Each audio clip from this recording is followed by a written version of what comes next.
মাথার ঘাম পায়ে ফেলে এই বাড়ি করতেছি আমি।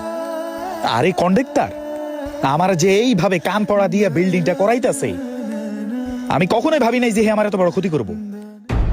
হে আমার যেসব কথা বলছে শুনলে আউলাই যাইবা। আমারে কইতাছে এই বিল্ডিং নাকি মাত্র 15 লক্ষ টাকার মধ্যে কমপ্লিট হয়ে যাবে। আমার 27 লক্ষ টাকা খরচ হয়েছে, কিন্তু আমার এখনো কোনো কাজ সমাধান হয়নি।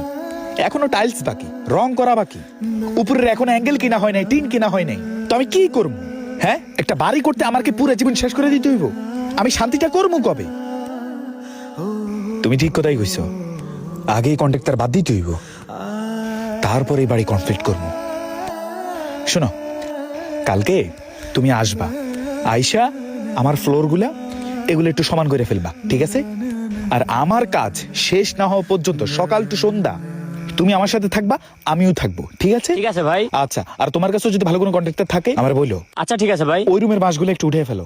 জি জি। দেখুন ভাই, একটা জিনিস সবসময় মাথায় রাখেন, ভালো খারাপ মিলেই কিন্তু দুনিয়া। আমগো দেশে যেরকম খারাপ কন্ট্রাক্টর আছে, ভালো কন্ট্রাক্টরও আছে। তবে কাজটা আপনার, দিন শেষে আপনার কাজ যদি আপনিই না দেখেন তাহলে তো কন্ট্রাক্টরের উপরে সন্দেহ হবে। অতএব নিজের কাজ নিজে দেখেন, সকাল টু সন্ধ্যা নিজে থাকেন, তাহলেই দেখবেন যে আপনার 90 দিনের কাজ 2 মাসের মধ্যে কমপ্লিট হয়ে গেছে। তবে একটা কথা সবসময় মাথায় রাখেন, যদি আপনি কাউকে ঠকেন আপনি নিজেও ঠকবে, সেটা টুডে অর টুমরো।